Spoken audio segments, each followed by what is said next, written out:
প্রিয় দর্শক, আসসালামু আলাইকুম। আশা করি সবাই সুস্থ আছেন। যেটি দেখছেন এটি বাংলাদেশের বিলুপ্তপ্রায় প্রাণী গুইসাপ।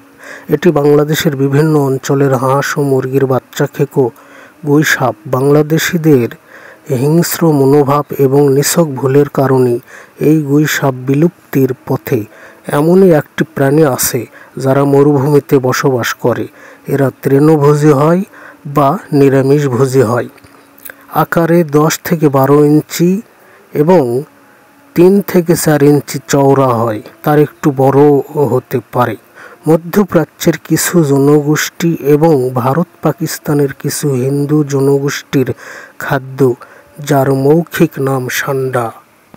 মধ্যপ্রাচ্যের বেদুইন বা স্থানীয় জনগোষ্ঠীর কিছু মানুষ সান্ডা দিয়ে বিরিয়ানি ও রান্না করে খেয়ে থাকেন। সান্ডা একটি মৌখিক নাম। সান্ডা কাঁটাযুক্ত লেজওয়ালা টিকটিকির সাধারণ একটি নাম। ইংরেজিতে বলে স্পাইনি টেইলড লিজার্ড, যার বৈজ্ঞানিক নাম ইউরোমেস্ট্রিক। এই প্রজাতিটি অ্যাগামাইডে গোত্রের অন্তর্ভুক্ত। মধ্যপ্রাচ্যের মরুভূমির বেদুইন বা স্থানীয় জনগোষ্ঠীর কিছু মানুষ সান্ডা শিকার করে থাকেন এবং খেয়ে থাকেন।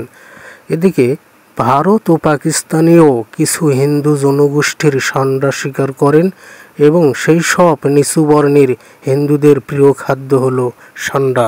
মরুভূমি অঞ্চলে প্রাকৃতিক পরিবেশে সান্ডা বিভিন্ন শিকারী পাখি যেমন লাগরবাজ, টনি ঈগলের খাদ্য।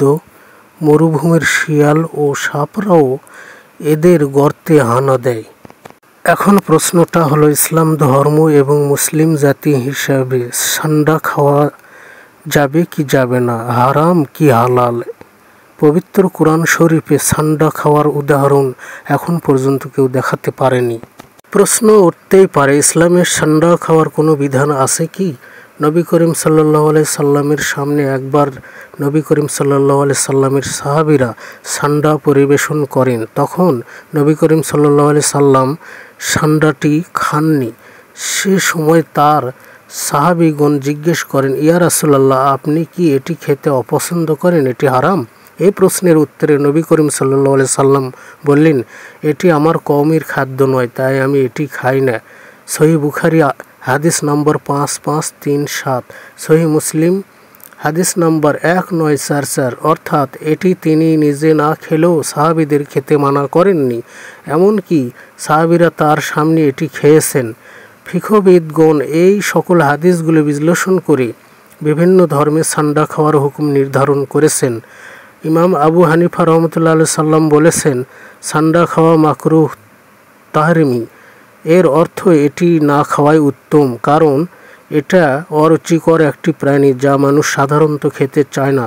সান্ডা খাওয়া হানাফি মাযহাবে হারাম, কিন্তু শাফেঈ, মালিকি ও হাম্বলি মাযহাবের আলিমদের মতে সান্ডা খাওয়া পুরোপুরি হারাম।